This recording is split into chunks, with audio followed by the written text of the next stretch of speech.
Siapa kalian? Siapa? Lepaskan aku! Mau dibawa kemana aku? Lepaskan! Lepaskan!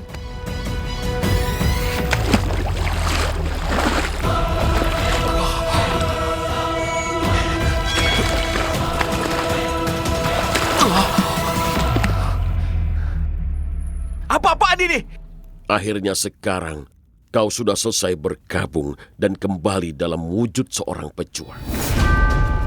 Seorang pejuang yang siap untuk menjawab semua musuhnya dengan keras, Chandragupta. Pertahankanlah perasaan ini di dalam hatimu. Jangan buat dukamu menjadi kelemahanmu, tetapi menjadi kekuatanmu. Kau mulailah perjalanan perubahan dari mana sahabatmu Dhumketu melepaskannya, Chandragupta. Dhumketu yang gugur dengan gagah berani. Tetapi setelah tiada, dia tetap tidak dihormati sebagai pemberani. Dia malah menahan penghinaan sebagai pengkhianat. Semua rakyat yang lewat sini akan melemparkan batu kepadanya. Lempari dia!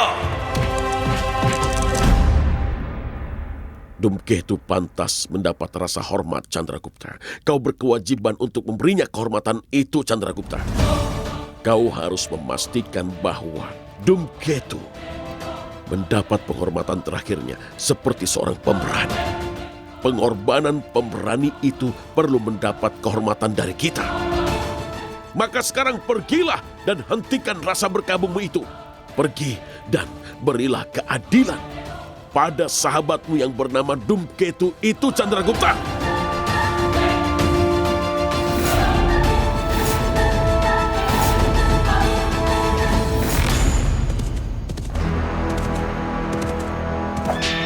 Dhumketu telah gugur sebagai seorang pemberani. Dalam perang suci ini, pertama kali kau kehilangan seseorang. Tetapi jangan hilang semangatmu, Chandragupta. Akan ada banyak rintangan dalam revolusi India bersatu. Dan saat kau sudah menjadi saksi keberanian Dhumketu, maka pertahankan perasaan ini dalam hatimu. Kau akan menjadi Maharaja India bersatu, Chandragupta. Kau tidak boleh tenggelam dalam duka seperti ini. Kau harus membakar hatimu dengan bara api pembalasan. Kau bisa membakar dan menghanguskan kerajaan Dhanananda yang kejam itu, Chandragupta. Dhumketu mengorbankan nyawanya dengan senyuman, dengan keyakinan Chandragupta akan mewujudkan impian India bersatu.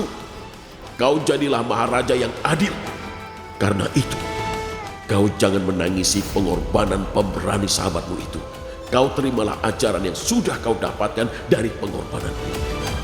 Agar sebuah revolusi berhasil, kau harus berperang dan mengeluarkan darah. Jadi, mulai sekarang ingatlah, Chandragupta, meski apapun yang terjadi, meski apapun harganya, kau tidak boleh putus asa.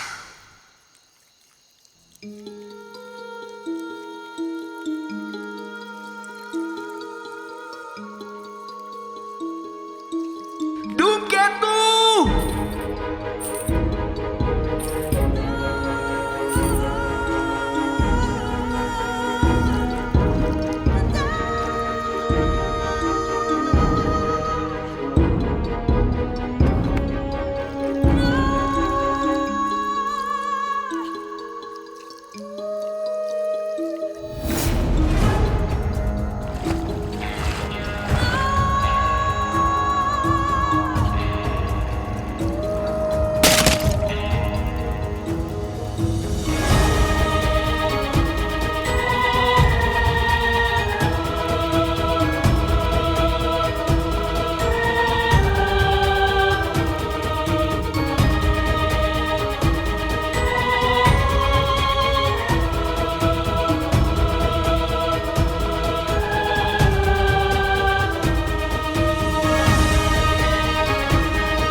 Saat kau mengkremasi jenazah Dhumketu, Tetap biarkan api kremasi itu membara dalam hatimu sebelum kau membalaskan semua pengorbanan orang seperti Dhumketu. Baru kau akan menjadi Maharaja India bersatu, Chandragupta. Seperti setelah kematian Abhimanyu, Arjuna tidak melepaskan senjatanya.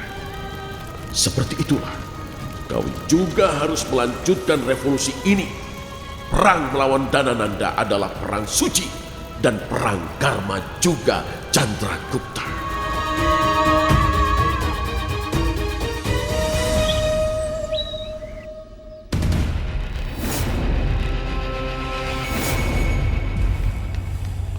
Yang Mulia, lihatlah di sana.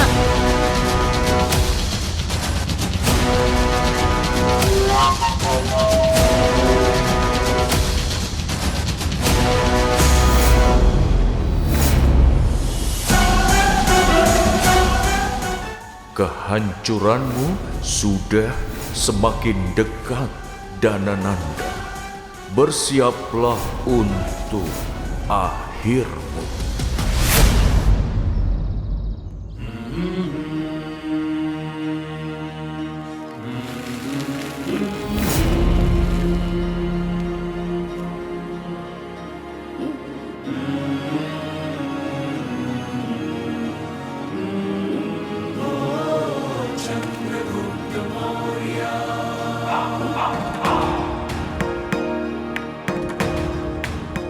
Kehancuranmu sudah sangat dekat dengan dirimu, Dhanananda. Aku akan membalas dendam untuk setiap nyawa yang sudah kau renggut. Kau harus menebus dosa untuk setiap nyawa itu. Ini adalah sumpah Chandragupta Maurya, calon Maharaja India bersatu, yang akan menghancurkanmu.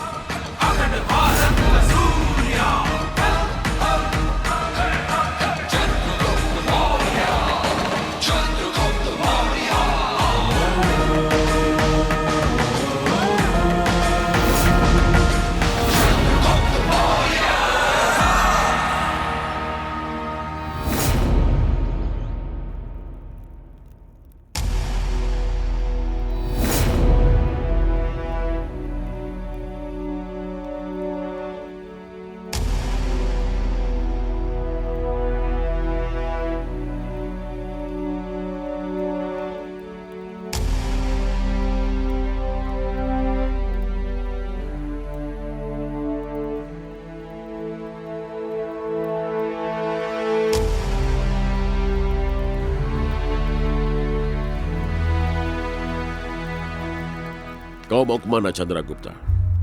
Menemui Selesi. Aku ingin bertemu dengannya, agar dia bisa memberikanku pasukan dan senjata. Aku akan mewujudkan rencanamu saat malam purnama. Waktunya kurang dan masih banyak persiapan. Lagi pula, tidak ada revolusi yang sempurna tanpa pasukan. Silakan saja. Silahkan kau pergi kepada Selesi untuk mendapat bantuan senjata dan pasukan. Selesi memiliki senjata dan pasukan yang sangat besar. Setelah harta yang kau berikan kepadanya, dia pasti akan memberimu semua ini. Tapi Chandragupta, apakah kau pikir bahwa kau akan bisa memimpin pasukan Selesi? Maksudnya? Pasukan Selesi pasti akan berperang bersamamu. Tetapi hati mereka bukan kepadamu, melainkan kepada Selesi. Ingatlah bahwa kau sudah memulai bara api revolusi, Chandragupta. Pasukan asing tidak akan mengerti perasaanmu, Chandragupta. Yang kau perlukan adalah pasukan sepenuh hati yang siap untuk membebaskan Ibu Pertiwi ini, Chandragupta. Dengar baik-baik, kau perlu pasukan yang bukan berperang demi harta, tetapi demi Ibu Pertiwinya. Sebuah pasukan yang siap mengorbankan nyawanya demi revolusi ini, yang setiap tetes darahnya adalah demi Ibu Pertiwi dan India bersatu. Mereka akan berperang bersama. Tapi Acarya, di mana kita akan menemukan pasukan itu? Siapa yang memiliki rasa pengorbanan dan juga patriotisme yang lebih dari kami? Ada di dalam orang yang berhak atas dirimu, Chandragupta. Kesatria Piplivan. Kesatria Piplivan? Bukankah mereka sudah dihabisi oleh Danananda saat dia menghancurkan Piplivan? Semua itu palsu. Itu kebohongan yang telah disebarkan oleh Danananda ke seluruh dunia. Dia ingin dunia menerima kebohongan ini. Tetapi Panglima Matsalde bilang kepadaku setelah kehancuran itu Danananda telah menjadikan 1.000 tentara tahanannya. Mereka adalah 1.000 tentara yang memiliki perasaan dan juga kekesalan dalam hati yang sama seperti yang kau miliki, Chandragupta.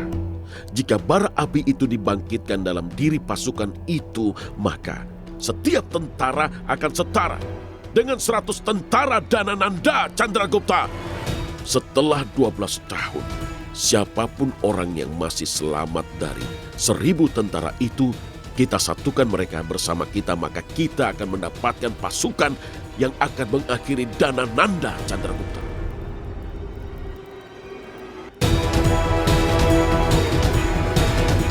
Jangan cemas, Acarya. Dimanapun pasukan kesatria Piplivan ada di Magadha, aku pasti akan bisa menemukan mereka semua. Lalu kita akan membangun pasukan kita sendiri melawan Danananda yang kejam.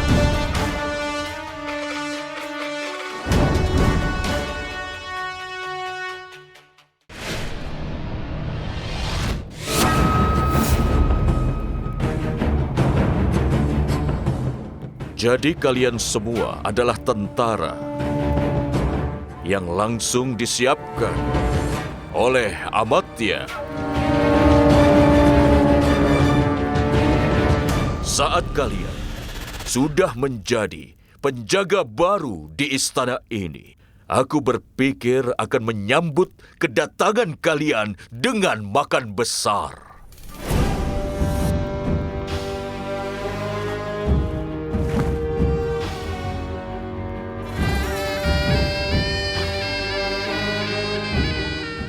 Bagus. Aroma yang luar biasa. Ada apa? Kalian menunggu apa? Ayo, mulailah makan. Ayo. Silahkan nikmati makanannya.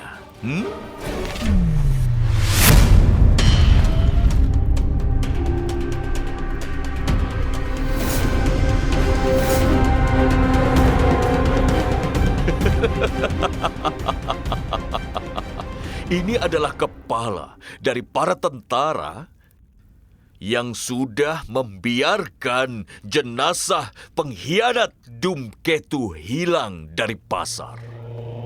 Mereka sama sekali tidak menjalankan kewajibannya dengan baik. Jika kalian melakukan kesalahan yang sama, maka aku akan ada di sini. Bakinya ada di sini. Tapi sebagai ganti kepala ini, akan ada kepala kalian. Pergi! Biarkan aku menikmati makananku.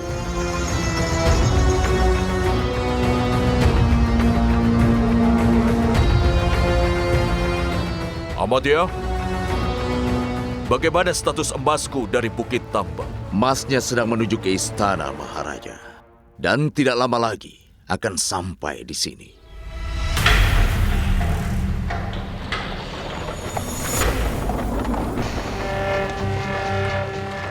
Kalau begitu, simpanlah semua itu dengan baik di berangkasku yang paling aman. Selesi akan segera tahu bahwa Chanakya sudah melarikan diri. Dia pasti akan kembali menunjukkan kekuatannya kepadaku. Jadi aku akan menguatkan Magadha. Dengan harta, dengan hartaku. Aku tidak tahan jika Selesih berada jauh lebih tinggi dari diriku. Tentu saja, Maharaja. Oh ya, Amatya, bukalah mata dan telingamu itu terus. Karena aku merasa akan terjadi sesuatu dalam istana. Jangan cemas, Maharaja. Kali ini tidak akan ada kesalahan. Pikirkan, Bu. Pasti ada tempat di mana dia menjadikan Ksatria Piplivan sebagai tahanannya. Ibu bahkan tidak tahu selama 12 tahun Danananda telah menahan Ksatria Piplivan. Ibu hanya tahu satu hal saja, Nak. Dengar, jika Danananda berani menjadikan mereka sebagai tahanan, maka dia pasti akan memaksa mereka untuk melakukan pekerjaan-pekerjaan yang berat. Danananda tahu, satu Ksatria Piplivan itu sama dengan jumlah 100 orang. Dan mereka bisa bertahan di keadaan tersulit sekalipun.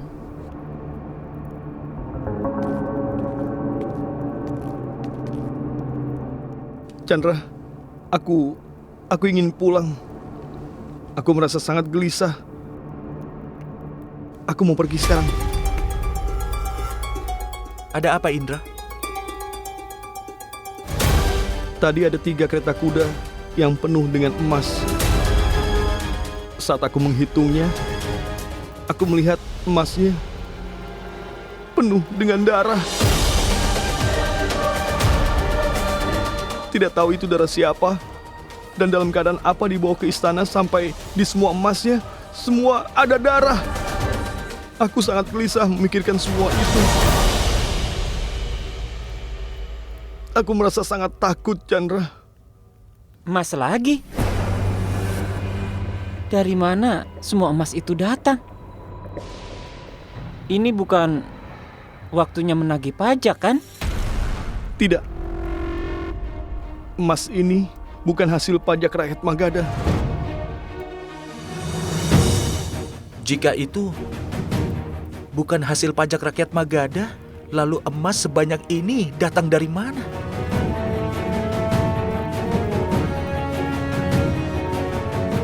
Indra, coba kau pikir, apa kau mendengarkan sesuatu mengenai emasnya? Coba ingatlah dan beritahu aku.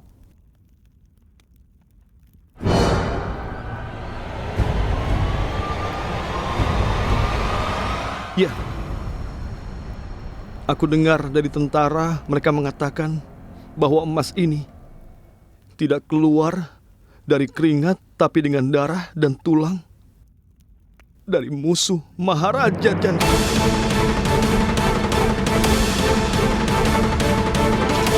Keluar dari darah dan tulang musuh Maharaja. Apakah mereka bicara mengenai Ksatria Piplivan?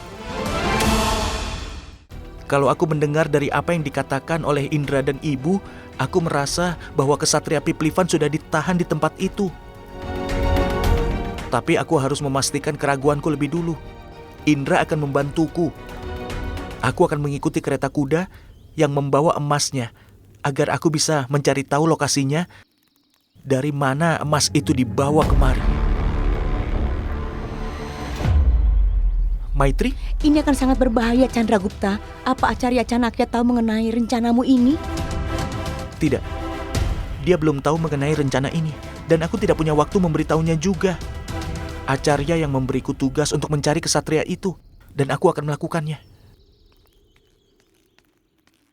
Meski dia seorang pangeran, Chandragupta sama sekali tidak mencemaskan nyawanya. Dia memang keras kepala.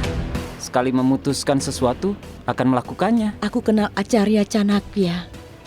Dia pasti ingin mengetahui berita ini. Kalau begitu, aku harus segera memberitahu Acarya Chanakya.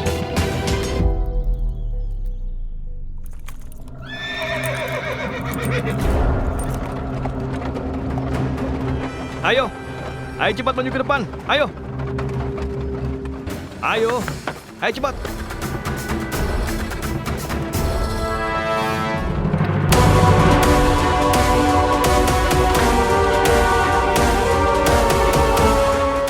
Aku berharap perjalanan ini akan membawaku kepada kesatria Piplifai.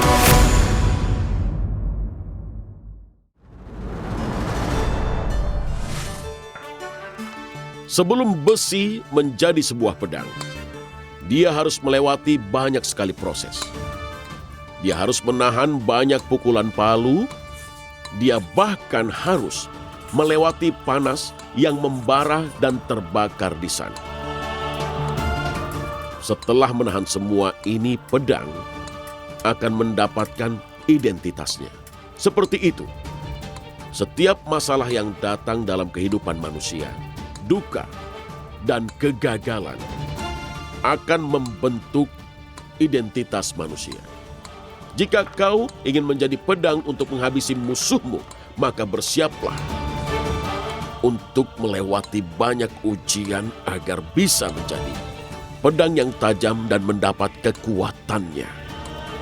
Baru setelah itu, kau akan mendapatkan kemenangan. Inilah ilmu yang kubagikan kepada kalian. Informanku mengatakan kepadaku bahwa kau adalah informan Acarya, di mana dia menyembunyikan hartaku yang sudah dicuri, dan siapa siswanya yang terus membantunya membuat rencana untuk melawanku.